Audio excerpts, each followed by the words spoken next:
Welcome to the Teacher's Toolkit for Literacy, the free podcast for motivated teachers and school leaders who want to inspire their students and school community in literacy learning.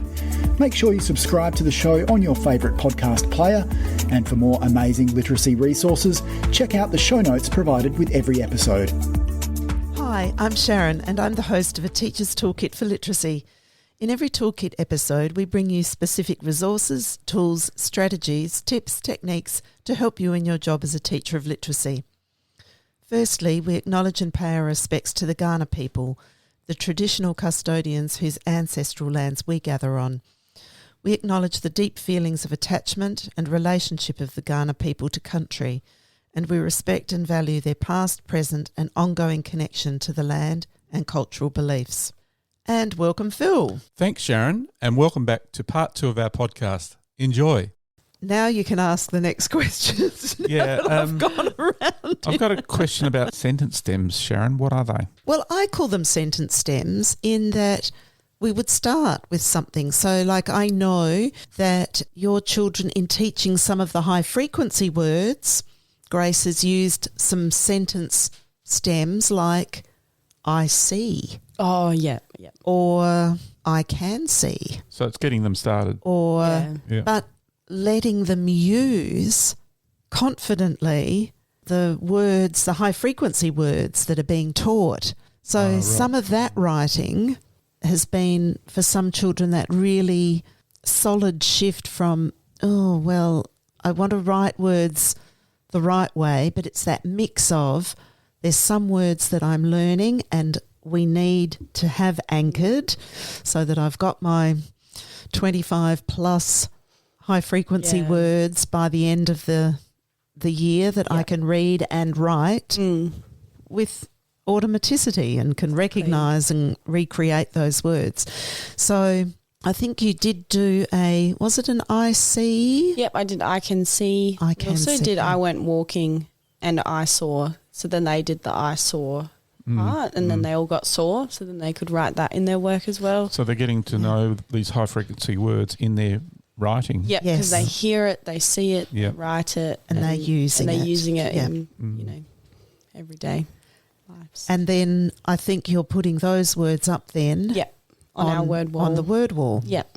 So that, once again, there's the tool for referencing words that we've been working with that we can be in charge of checking for ourselves, so that saw, let me just check. I think I've got it right, but I can check that for myself. And there's because that, it's up there. ownership and that agency as well. Of they don't have to come to you and say, is this right? They can check themselves. Yes. Yeah. Alphabet strips. Yes. That's something. Did you start the year with alphabet strips? I did not. I didn't. I had the grass, ground and sky alphabet strip that we'd kind of sometimes refer to, but then I made their own individual ones that they use when they're writing as well now. Yeah. So every child's got that. So another tool that gives that agency. And that letter formation as well. Yes. So that was a big one. Yeah. Can we talk maybe a little bit more about the publishing that you've done, because you've moved children more onto that they're creating books rather than writing in their books just for one page. Yeah, we've made quite a few books, and actually over the holidays sent in all their photos of our Eric Carle book, and we've made it into an actual book. So we're going to take it into and have it in the library, and then they can borrow it if they want, or it's, kind of making it a bit more authentic as well. Yeah, elevating it to another whole level of engagement, not just for them, but for the school. The school as well. Yeah. And the school seeing what we're doing as well. The writers who are publishing, who are 5 and 6. So paper that you give them for their bookmaking, so they just start with a A4? Yep, sometimes A4. I've done the A3 as well when they've done their writing down the bottom and then stuck their picture on the page as well. Usually just A4 though. Yeah, and the idea that one page can then have another page added to it. And for some children, I'm guessing multiple pages. Yes. Yep. Yeah. And that's the thing as well, because I really struggled with the timing of some would finish really quickly and then others would like to take their time. And then what do you do with the early finishes? Because if I let them do some kind of, free-ish time, then the others would want to rush through their work so that they could do free time as well. So then you'd kind of be like, so I think one of those big things was getting them to do another one or to add more detail to their drawings or to, how could you do something different? What could happen next, if we were writing a narrative and that kind of thing. So that helped as well. Yes. And I guess also that opportunity to, as they're working for you to, in the roving, to prompt some of those things. Yeah. Someone might go, oh, I'm done. And go, oh, you've written this, and check in on your picture. Yeah. Does that, give as much detail as your writing did? Or, that you prompt with a lot of things, as they're to have it not just, okay, I'm done, but, oh, right, how do we elevate that? How do we take that a bit further? And because of that culture that you've got about, where they really see themselves as writers, they're really building some stamina, aren't they? Yes, definitely. I do want to add more. I do want to make it better. Yeah, I do want to do another page. I want to... They get really proud of themselves as well, I think, when they see their own work and they go, yeah, I did put a lot of work into that and I did put a lot of effort in, and they're really proud of it, instead of if they just did a quick drawing, I'm done, they don't quite get that same sense of I've done the best I could do. Yeah. So kind of tried to, and now they do it quite independently. They'll add detail without me having to ask for detail. Yeah. Most of them. And depending on the day. Because you would have had a mini lesson about that. I did, yeah. So you mentioned earlier, your use of anchor charts, which you do for your mini lessons, and a good writer usually starts with good writer because it's always about action, what a good writer is doing. And you go back to things that are in that. Yeah, we revisit them. Yeah, because they're in a book. Yeah. So, this coming back to them to revisit is exactly what gives them the affirmation in a sense, isn't it? That, that's what good writers do. They actually remember, we do that. It's not just a one-off. It's something that they can keep building on as well. Yes. And when their writing's published, do you write below their work to... Yeah, I do, unless it's quite legible, then I won't. If it's quite clear what it says, I won't on their published work, but we'd have a chat. We'd have a conversation about, this is what that word looks like, or can we try and write this again? And, oh, my goodness, you got this letter right and this letter right, but we might look at this letter again. Let's think about the sounds that we know. And we kind of have a chat about that. Yeah. Because I guess you don't want to write so much that they're going to stop trying. Exactly. Yeah. I think having that, actual conversation with them about it as well, and not just doing it, when they're not there and then publishing it and going, that's good. Because then they kind of can look at it themselves and go, I reckon I can get that right next time. Yeah. And we can work on it that way. And they've got all these charts and tools around them, haven't they? And then if there's a common word that I can see that a lot of them aren't quite getting, we'll add that to the word one. We'll do a little lesson about that's good. Those words as well. Word. Word of the week and stuff like that. Yes. Yeah. Sharing. Do you build in a share? Sometimes, I think usually I like to do the shared reading of their own writing when they do it in pairs, because a lot of them get really nervous about reading their own writing, and some of them can't quite do it. But if they're doing it with a partner, I find they're often a bit more, keen to share. So we've kind of done it that way. Yes. Yeah. Nice. And I think building on that will be, to share their own. And some love sharing their own and they're quite happy to do that, but just kind of go by the zone. Yes. Yeah. And I think aside from sharing, the reflecting, because you, especially in your roving, really enable children to talk about what were they trying to do as a writer. It's it's not just, okay, I'll have a look at this and I can see that letter's not formed very well and we're missing this and whatnot, but that you really open with that conversation about, tell me about what you're trying, you were doing here. What were you being brave doing today, or I can see you were brave. Yeah. Writing, wow, look at this big word. But I've noticed, that real shift in your roving with students too, about a lot of the reflection is happening, as you rove, so that they are really able to acknowledge and almost share right there and then, not just, I'm going to use that word again, not just at conventions level, but at all these other levels of the things that they were trying to do. Exactly. Yeah. Yeah. There's a nice phrase that Gesu Purnell uses, that early in the year, with all the things that we're doing with them, like they are really just soaking it all in. They are. I suppose the more intentional we are about the language we're using, good writers do this, good writers have a go, good writers are brave, good writers, and I think that really important culture building that you talked about, that building the community, not only a community of writers, but that we are all writers. And that's not just you saying that, that's them saying that about themselves. Yep, I'm a writer. I'm doing this. That I love that she uses this term that very quickly students learn to use everything that they know. Yeah.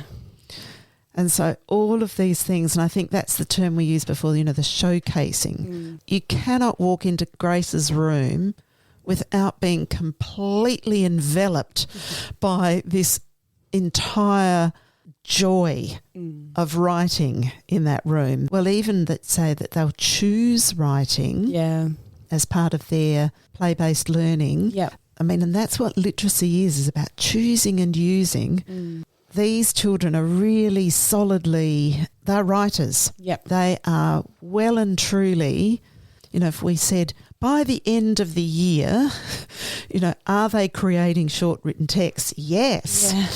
Are they using words and images together so strongly? Yeah. Are they stating thoughts, feelings and ideas? Try and stop them now. These words and phrases from learning and from texts, like that one in the curriculum, that's got mentor text written all over it, hasn't it? It does. But I really love the link that you've made to, I'm kind of doing a little bit of a, snapshot here of Grace's class because I get to walk into it. Grace gets to live in it every day, but I get to walk in it and see that, like you've mentioned already, from their learning areas, making that chart of all the animal names, actually, the day we talked about that, there wasn't a chart up there. The next time I'm in there, there's dozens of words on this chart. And really interesting ones as well. Like I think ibex is up there and like all different, really random animals and stuff, but then others learn about them and it's pretty cool. Yeah. And I think all of those things are these amazing opportunities because it's only been in really sort of July, August, September, little bit in June maybe, that the phonics work that we were doing played out. And now when we look at all those animal names up there and just exploring sounds in those words, you use it strongly in text and in literature within context, and then you've got all these other amazing contexts that you're providing for students to do the noticing and pick up on ibex. Wow. The letter I makes the I sound in ibex. Okay, maybe it's not the most interesting sound exploration word. But, that whole, it just opens up another world again. Like chameleon, like that was a big one because we were like exploring the ch sound, but it doesn't make a ch sound in chameleon. And then we talked about school. School has that ch sound, but it doesn't make the, and then they and that's when the word watcher things comes in and they start to notice, that sound's making that sound in that word different in this one. And those kinds of noticings, and they really switch on with it. Yes. Yeah. So. And I know you said to me, is this going to be confusing? Yeah. For them? And you've already said, that there's some that are just up and away with it, and others, who, we take that at pace. Yep. But the importance of onset and rhyme and the rhyme work in that too, of leading that, it's not just, always just about the sound on its own in a word, but what are all those reliable rhymes that... And that context as well behind the word can change as well. Yes. The sound in the word, like when you look at the letter at, for example, independently. The letter A. Sorry. The letter A, making an at sound, or it can make a, or, all those different sounds, and children start to notice without even realising that they're noticing what sound is needed. And yes. kind of things. And just opens so many more doors for them. Yeah. Yeah. That's the important bit is, children can pace themselves on that. If someone's finding it overwhelming, okay, well then I just don't do so much noticing around that just yet. But I always find it interesting, the children who really do switch into that kind of thinking, where I might have quite erroneously thought they might not be the child that would be interesting, isn't it? Yes. Which ones know. And that's why it's really great, because they can all, interact in their own way, and those ones that probably get kind of ignored as that they would even be able to notice it, come in with these amazing, noticings, and you're like, oh, wow, like that's so cool to hear like that coming from you as well. Yeah. So the kind of planning that you're doing and the curriculum that you're offering now is really what we call there's an entry point for everybody. Yeah. But there's no ceiling. No. Where scripts can sometimes limit. Well, it's more like a wall sometimes, isn't it? Where it's just like boom, and that's as far as I'm allowed to go. But this opening up, and of course, as David talks about, the truth is letters do make all kinds of sounds, and our language is made like that. The English language is full of all these sounds, that letters are representing. One of the things that is on Teachific that I think is a nice way to kind of remind us as teachers around the link between students' early writing and their spelling knowledge. And this is something I don't think I've even shown Grace this. But the reception teachers that I work with in another school have been we've been working with them a bit longer. It's a bit like all things. It's just, certain things at certain times. But Richard Gentry has done a lot of work around early writing and spelling, and he has what I think is a really useful 5-stage phase for looking at early writing and understanding what students know about the alphabet and about the letter sound knowledge. So this will be something we can link in the show notes. Resource in the show notes. But on Teachific, it's called Analysing Early Writing for Spelling, and it's set up as a bit of a grid where it can be used to look at students' writing and to go, okay, so they're in this phase, and it's okay that they're in that phase. That's where they are. But then it's nice to be able to see, and for them to see, okay, and now I'm moving through the phases. Yeah. So the first phase is called non-alphabetic writing. So that's the phase where there's no alphabetic letters present. So I can remember doing that kind of writing myself as, a 4-year-old, where it was just scribble up and downs and when it, had a bit of a loop in, I was doing cursive writing. But, there was not a letter to be seen. Yeah. And they may look like letter type forms in there, but they're not recognisable as, but that's called non-alphabetic writing. So I like that children who are doing that, we can go, okay, that's the phase. It's called non-alphabetic writing. Doesn't mean they're not writers. it means it's non-alphabetic writing. Yeah. The next phase is called pre-alphabetic writing, where letters are represented but they don't match the sound. Yep. So, I've got lots of S's that I've written because Sharon's got an S in it, and so, I put in an S and, I've got an N and I know how to do that. So, and often the letters that do appear are ones from our names because we're very familiar with them. But there isn't a match, and we might not even see spaces. We might not see words, but that's called pre-alphabetic writing. Once again, it's not that they're not a writer, they're in that phase of writing, pre-alphabetic writing. Then the next one's called partial alphabetic writing, where we might see some sounds being represented by the letter that's needed. Yep. So, partial alphabetic, not all letters represented, and that's where we'll see lots of consonants, maybe capitalised, not, upper and lower case yet. Full alphabetic writing is where all sounds are represented, but not necessarily with the correct letter, but every sound in the word has got a representation, a letter or letters representation. And then the last stage is the consolidated or automatic alphabetic writing, which is we've got good sounds, good letter sound correspondence, but maybe not the right spelling pattern that we've used for that sound.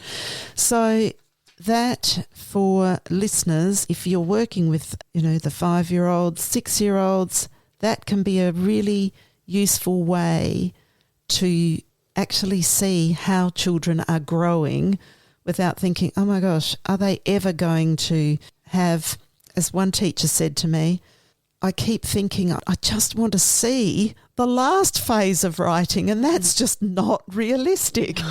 It's like, and when does that come? Well, that doesn't have to come by the end of the reception year, but I think it's useful to, have that as a bit of a guide to say, okay, this is where we are as a writer, and to even be able to feed that back to children. Now I'm seeing, that the letters are matching, the sound or whatever it is.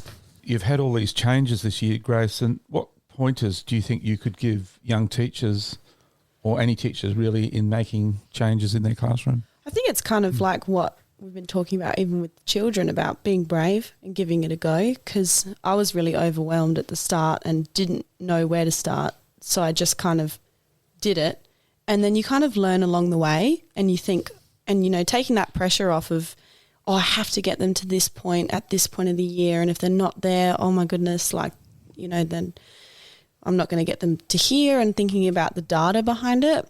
But I think when I took the pressure off and just said what I could notice about what the children could do and where that would go next, that's when we kind of had the more positive learning culture within the whole classroom. So I think just, being so rather brave. than feeling guilty about not getting things done and not focusing on the punctuation or, the correct letter formation as much, but that comes with the practice that we've been doing through their own writing. And it's just those, teachable moments where you can, just change something here or there with the children. Then the overall thing is you're getting all this writing happening and you're noticing all these improvements in the kids, and it's also keeping a track of where they are as that goes on. And probably a big thing that you would say too is it's about the volume of writing that they're doing. Yes. Yeah. And volume of writing, the more they're writing, the more they're trying out, the more they're thinking about letter sound correspondence, the more they are noticing, the more they're exploring, that really the amount of time your students are writing now would have to be so much more. Yeah, we spend a long, and then they kind of get on a roll and you don't want to stop it. So then it can kind of, that's the best thing with reception. We can kind of, we're a bit flexible with the timetable, so I can kind of let them go for quite a long time, and they want to do that, which is, I've never had that before. And there's, like you said before, their stamina has increased so much, and they just want to keep making their own writing better, and they notice in their own work, like if they didn't form that S correctly, they'll, try again. And those kinds of things that they just do independently now, which is cool. Yeah. I reckon another thing you would say would be the importance of publishing. Yes, that is a big one. Yeah. Yeah, that's been huge as well. Yeah, so really shifting it from just we do, so what, to wow, you can be invested in this because it's your ideas and and it's not limited to what you're doing. And I reckon the other one that has made a big difference for you is which you've already said, but just in summary, is about the use of literature. Yes. And letting really great, well-written text, really letting authors be the children's teacher as well. And the inspiration, their own writing. Yep, definitely. Mentor texts have changed so much about the way that I teach at the moment. I love using them. I can't stop. Yeah. So the author becomes the teacher. Yeah. Yeah. And I think you said that earlier, Grace, and I felt exactly the same way when I first started using literature. I thought, oh my gosh, this author can teach so much more than I can. Oh, definitely. And they just show such great examples of what you want from your kids, and then when they start actually embedding it in their own writing, you just get so proud. Yes. Wow. Like I cannot remember the exact examples, but I remember being in for a lesson one day and the words your children were using were going where have they come from? I know. And when we say, how did you think of that? Oh yeah, I've come across that word. Like they really are. They are without doubt not just word notices, like gathering words. Such interesting. Nothing's ordinary anymore, is it? It's just. Can I just read? This was in our last podcast, actually. The words of Frank Smith. Yes. The author becomes an unwitting collaborator or teacher, bit by bit, one thing at a time, but enormous amounts of things over the passage of time. The learner learns through reading like a writer to write like a writer. Yeah. Yep. Pretty wise words. Very wise words. Yeah. Yes. Yeah. I was just going to say it's that writing-reading connection that's great Grace has made too. Yep. And the spelling, that it's all connected. It's all connected. So you're increasing the volume of reading as well, aren't you? Yes, yeah. They're reading so much. Yeah, they want to do partner reading all the time and reading to each other, and we do that almost every day now. Yeah, so and reading their own writing and reading class books that have been made, and there's just the connection. Seeing it all. And has it taken more time in the day? Yes. It has. But I think, and you can see the results of it in their writing. Like I look at their writing compared to even just a few weeks ago, and the jump is just huge. So, and we kind of fit in everything else around it now.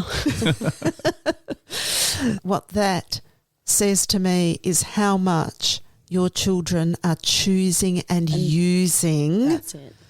The skills and the strategies and the techniques that you have intentionally brought to them. Yeah. And there's no taking away from that about the really clear intentions you've had around what you're teaching writers to be. Not just to do, but to be. To be.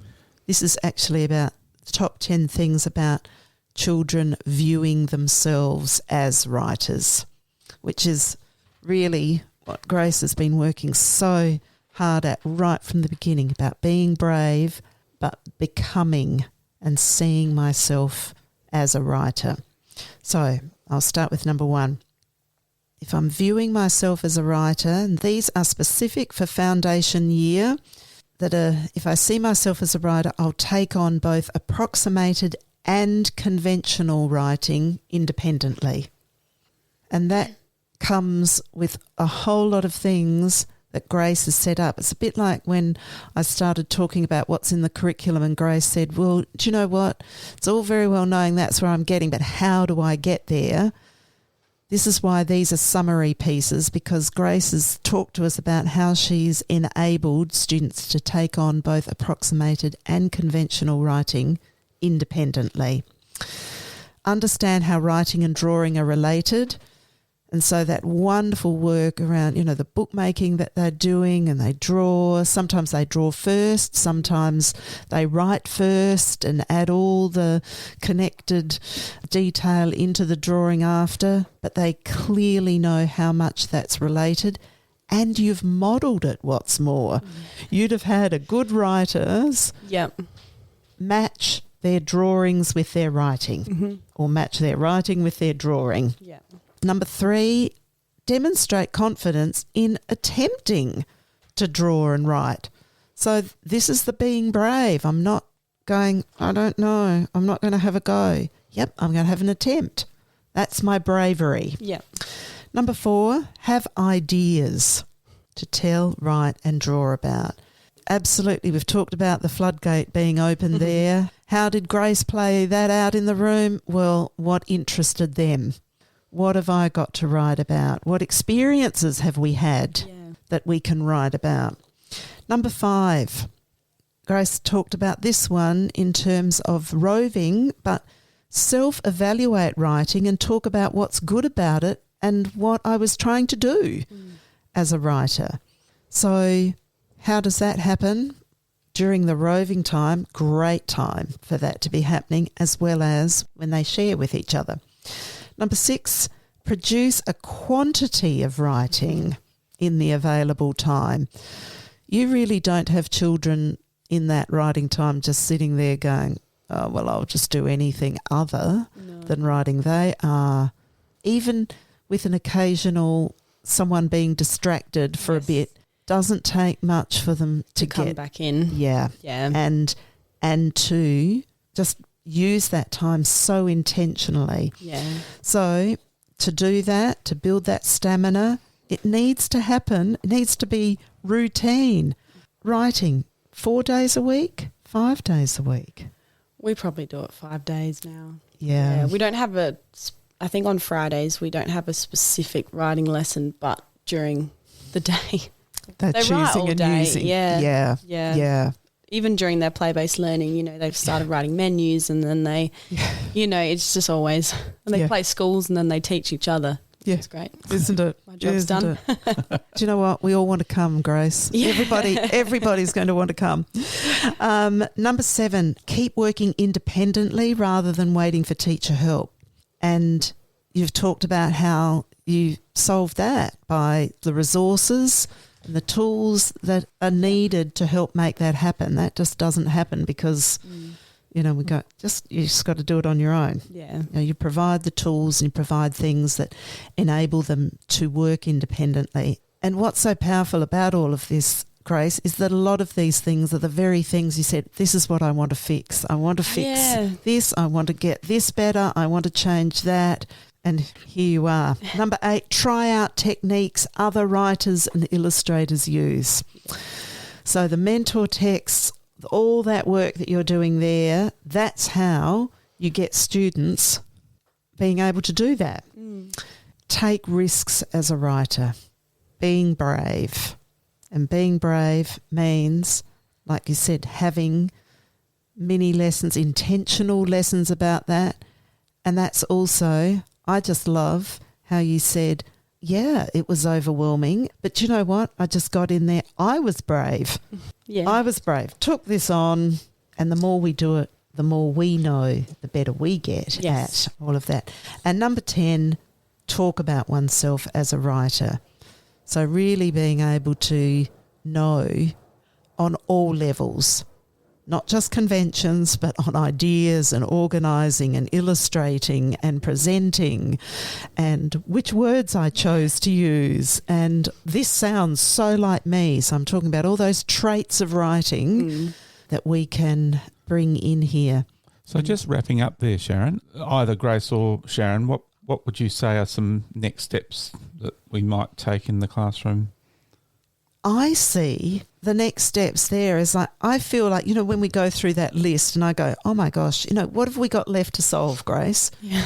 I know. I don't know. It's not like about solving things. It's about like the doors are open. The ceiling is just...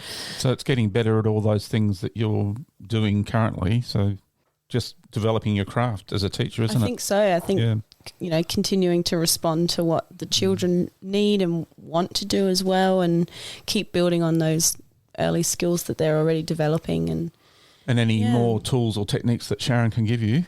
Yep. I'm taking all of those. And I suppose, that with all the learning, and this is what you just do so effectively, Grace, is like any learning that you have is like just, okay, I'm just not going to give that a go down the track. Like you are onto it, like on the day, in the moment, right there. You don't go, I'll just park that and, I might do it or not. You are just like the instant. It's like... I get so excited. I just want to do it now.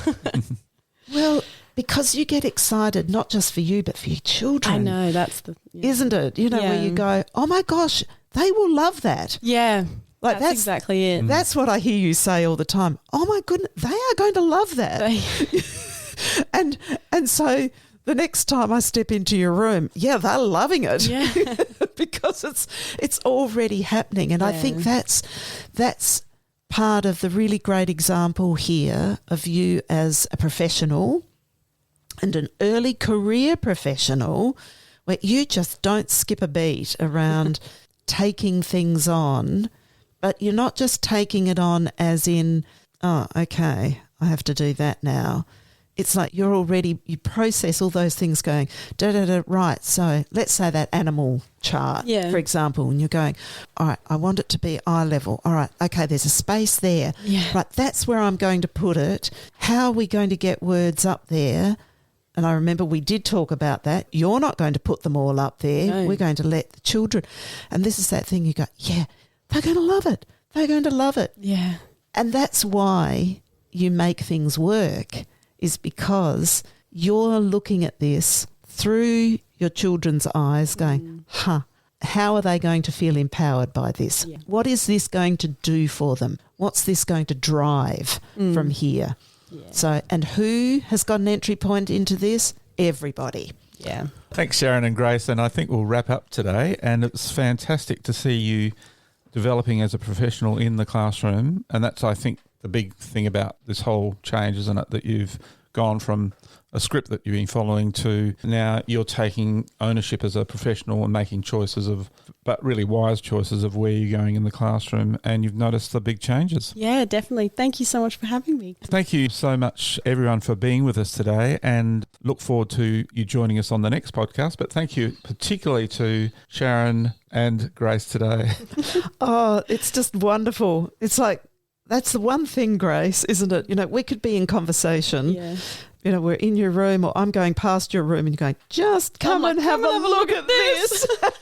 I'm just as proud as they are. I'm like, oh my God, they did this. It's amazing. Yeah. And it's just it's such a vibrant space you're in, and it's just so exciting to be a professional with you, Grace. Thank you. Like that is, is just the joy. So now I'm definitely wrapping up here and we're closing our podcast down. Thank you very much for being with us, everyone, and bye for now. Yeah. Thanks, everyone. Bye. Thank you. Bye. Thanks for listening to the podcast. To make sure you don't miss any literacy learning tips and insights, please subscribe to our show on your favourite podcast player. At Q Learning, our literacy specialists draw on over 30 years of teaching and international consulting experience to deliver world-class learning solutions. We equip, empower and support teachers to become their authentic selves. To find out about upcoming webinars and about how Q can help you and your school, visit qlearning.com.au. And you can get even more amazing teaching resources right now at teachific.com.au. Stay tuned.